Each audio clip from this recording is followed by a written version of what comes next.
ก็ถ้าสมมุติว่าใครที่อยากจะทานอาหารที่เป็นอาหารฮาลาลของอิสลามนะครับถ้ามาหัดใหญ่ก็มาอุดหนุนกันได้นะครับที่ร้านบังฝรั่งนะครับที่นี่เนี่ยอาหารอร่อยแล้วก็ไม่มีชูรสด้วยนะครับและที่สำคัญเนี่ยหารไม่ยากนะครับที่นี่เนี่ยจะอยู่หลังขนส่งนะครับถ้าใครมาแล้วเกิดอยากจะทานเนี่ยก็สามารถที่จะโทรมาได้เบอร์นี้ครับ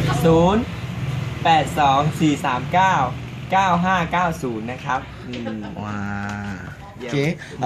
Ni ai up kaki sawadika upai. Upai iai. Upai MKH picture. Okay, translate dia.